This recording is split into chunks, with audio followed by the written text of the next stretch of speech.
Hello everyone, I am Kaustubh Kakade and I am discussing surgery with you all. Um, in the last session, what we have discussed is we have discussed the risk factors, screening and evaluation of breast cancer.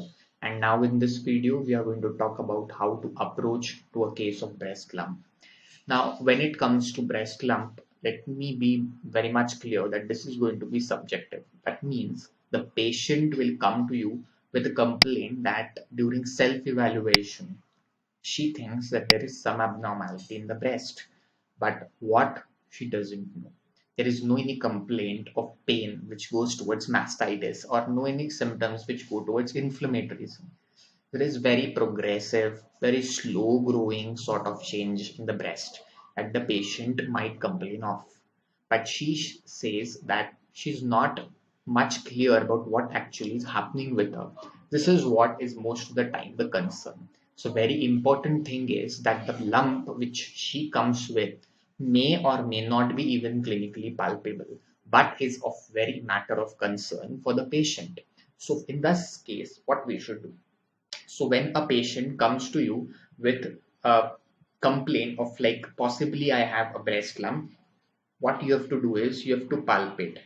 Okay, you have to basically palpate, and during this palpation, what you will get, either there will be a lump or there will not be a lump.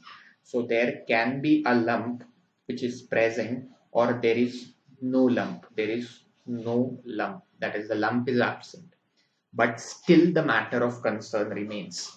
In earlier times, it was said that if clinically there is a palpable lump, then only you go for further investigations. But now it has been recommended by AGCC as well, which is the main council for cancers. Uh, it says that even if there is no clinically palpable lump, but the patient complains of some feeling of abnormality in the breast, in both the cases, in both the above cases, you are going to perform the first thing, that is going to be a non-invasive method. That is, you are going to apply a non-invasive method of investigation, and that could be an ultrasound or that could be a mammogram.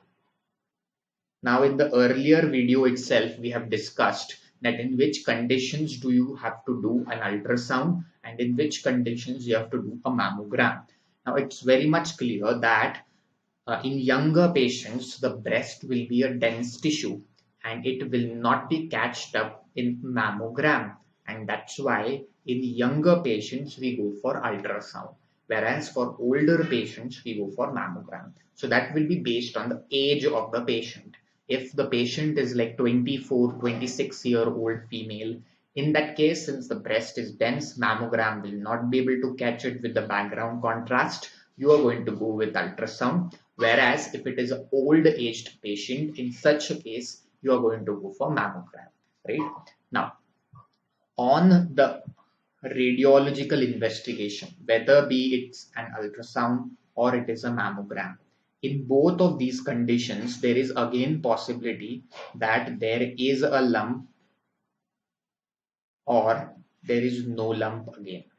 But the patient still says, no doctor, I have some abnormality. In such case, what we have to do? In such a case, if there is a lump, you are going to do a follow up. You are going to do follow up, or you will do screening as guided. That means in the earlier video itself, where we have discussed how to screen a patient. Similar way, you are going to screen the patient. That is, at the age of 25, you are going to start with ultrasound. At age of 25, you can do MRI, and after 45 years, you can do mammogram. All of these will be yearly, right? If the patient is of high risk, you will go for 6 monthly screening.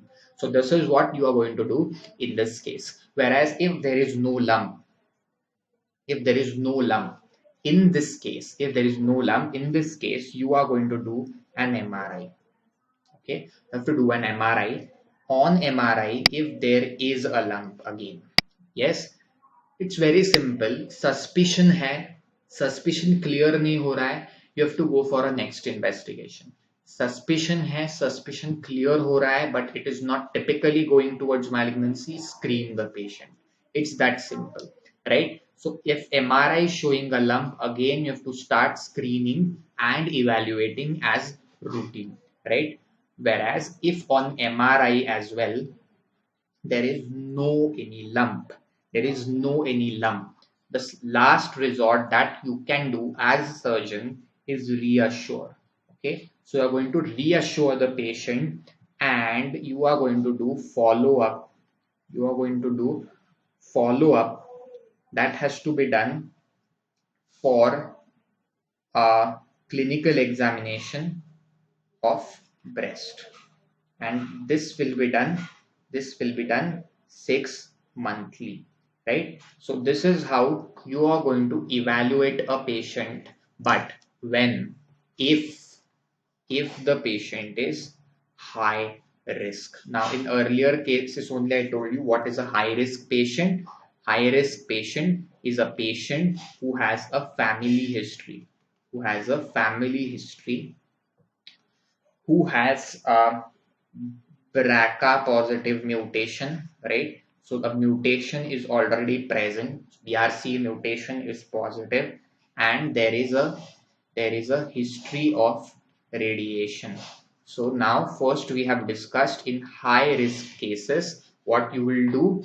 In high risk cases, you have to first check clinically by examination if the lump is there or not. In both of the cases, still you will go for an ultrasound or mammogram. On these radiological investigations, if lump is present, screen and evaluate as a routine. If lump is absent, do an MRI. On MRI also, if there is a lump, again evaluate as usual. But if there is no lump, you are going to reassure and follow up by clinical examination 6 monthly. So this is what you are going to do when it comes to a high risk female. Now, let's see how to approach a case of a breast lump in a patient who is not of a high risk or in general, right? So approach to see a breast in general population, right? That means whose risk assessment is unknown to us. Okay, in such patients, what we are going to basically do is, in such patients, you will first do clinical examination, and this clinical examination is in sitting posture. Okay, in a simple sitting posture, you are going to do a clinical examination. On this basis, the lump is felt or the lump is not felt. Again, the modality remains same. In both the conditions, you will either do an ultrasound or a mammogram. Now, where the difference comes is furthermore, right? So, till this step, the assessment in high risk and general population is same. But now, further, what to do? On these two, there is possibility again that there is a lump or there is no lump. I am purposefully making flow charts so that it will become easy for you to revise. If there is a lump, yes, your ultrasound and mammogram will tell you whether this is benign or malignant, right? So if this is benign, what you are basically going to do is, if this is benign, you will do repeat ultrasound. Okay, you are going to do a repeat ultrasound or mammo. But now what this will be? This will be a contrast. That means earlier if you have done ultrasound, now you will do mammo. If earlier you have done mammogram, now do ultrasound. This is what is being recommended for benign tissues. Now after this repeat also, if you are getting a benign again, then you are going to simply do FNAC. You are simply going to do FNAC and try to check out what the actual causes, and the treatment will be as the protocol for benign diseases. We'll discuss benign breast diseases in a separate video. Okay. Now, after this repeat one, in the second investigation, there is suspicion of malignancy. Now the another investigation tells that possibly this could be malignancy as well. So there is a suspicion now. So now this becomes a suspicion. We'll see what we'll do for suspicion. If in the primary investigation it turns out to be malignant, or typically suspicious. In the early state, we cannot say that really whether it is malignant or not, because radiology will just tell you asymmetry. It will not typically say that yes, this is malignant. This will simply say there is suspicion of malignancy.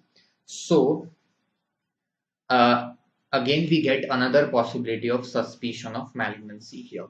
But if there was no lump, in that case, what we are going to do other preliminary investigation, that is MRI, right? You are going to do MRI, and based on this, if there is a lump, again you classify it as benign. Okay, you will again classify it as benign, and you will classify it as suspicious of malignancy, or there will not be a lump. Now remember, in the high risk also, what we did after MRI, if there was no lump, what we will do? Follow up. But since this is not a high risk, it will not be 6 monthly, it will be an yearly or a 1 yearly follow up. Now, very simple, we have 3 scenarios where you are having suspicious of malignancy. In such cases, what you will do? In all these 3 cases, now comes the role of our gold standard investigation, that is true cut biopsy. Okay, true cut biopsy. This is a needle. There is a true cut biopsy needle which you will insert through the skin into the lump. Take a injected, that is, you will take a biopsy using that needle, ultrasound guided most of the time, and then that biopsy will be sent for histopathological investigation. So if someone asks you what is the investigation of choice, okay, investigation of choice, then or gold standard, in both of the conditions it will become true cut biopsy. It will be true cut biopsy, that will be the investigation of choice or the gold standard. First investigation, please remember, if it's a old individual, that is more than 40 or perimenopausal, it will be a mammogram, and for a young individual it will be an ultrasound, right? That will be the investigation, and this is how you will do a general approach for a patient with a breast lump. That's all. Let's quickly revise up what we discussed. So what we discussed, when we approach a breast lump, it will be via high risk or a general population. In a high risk patient, that is who has a positive family history, has a positive BRCA mutation, 1 or 2, more commonly it is BRCA1 which is inherited, history of radiation.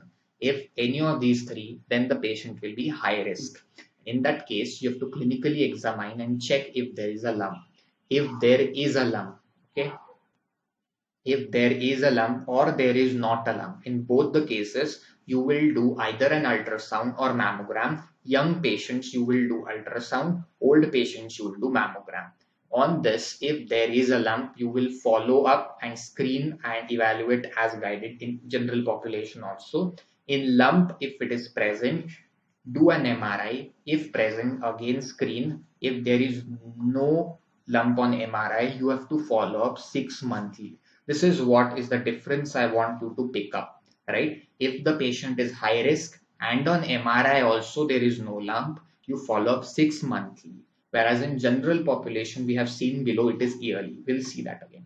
Now in general population, what you do, you will first do a clinical examination in sitting posture. This was asked earlier. Which position, whether it is a sitting posture, recumbent position, or supine prone position. Which position do you examine breast? It is in sitting position.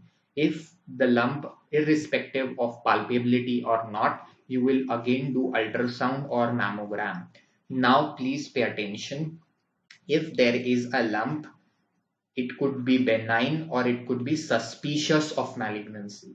If it is benign, on your first investigation, suppose say there was a 40-year-old patient on whom you have done mammogram, which shows benign, then you will do ultrasound also, but after doing the mammogram, and then it will again help you to get confirmed that it could be benign most probably, which is again checked up by FNAC, right? Whereas if it is suspicious of malignancy, as in the earlier case also, you will go for true cut biopsy. But on examination as well as on the first investigation, if there is no lump, you will do another preliminary examination, that will investigation, which will be MRI.